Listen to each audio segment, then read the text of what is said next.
இயேசுவின் அன்பு. கிறிஸ்து இயேசுவின் நாமத்தினாலே உங்களுக்கு அன்பின் வாழ்த்துக்கள். சங்கீதம் 112 அதிகாரம் 4 செம்மையானவர்களுக்கு இருளிலே வெளிச்சம் உதிக்கும்.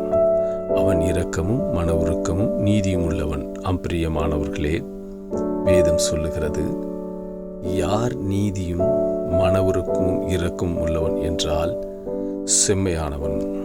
அவன் இருளில் நடந்தாலும் அந்த இடத்துல வெளிச்சத்தை உண்டாக்குவார் கர்த்தர். யார் செம்மையானவனாயிருக்கிறான்? யாரெல்லாம் கர்த்தருக்கு பிரியமாய் வாழ்ந்து சாட்சியோடு கூட இருந்து இருதயத்தில் இரக்கத்தோடு மன உருக்க பாரத்தோடும் நீதியை கொண்டு அவன் செம்மையான இருதயத்தில் சமாதானத்தோடு அநேகரை அன்பால் நேசிக்கக்கூடியவன் செம்மையானவன் எனப்படுகிறான். இருதயத்திலே சுத்தமுள்ளவர்கள் பாக்கியவான்கள், அவர்கள் தேவனுடைய ராஜ்யத்தை சுதந்திரித்துக் கொள்ளுவார்கள் என்பது போல அநேகரை சமாதானத்தோடு கூட நடத்துகிறவர்கள் செம்மையானவர்களாயிரு. இப்படிப்பட்டவர்கள் இருளில் நடந்தாலும் அந்த இடத்துல கர்த்தர் வெளிச்சத்தை உண்டு பண்ணுவார். ஆழத்தில் இருந்தாலும் அவர்கள் எங்கே இருந்தால் அந்த இடத்த வழியை கர்த்தர் உண்டு பண்ணுகிறவராயிருக்கிறார்.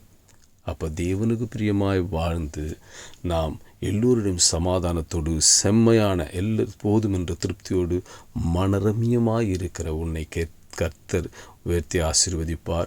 இதோ நிறைவானவர் வரும்பொழுது குறைவெல்லாம் நீங்கி போகும்.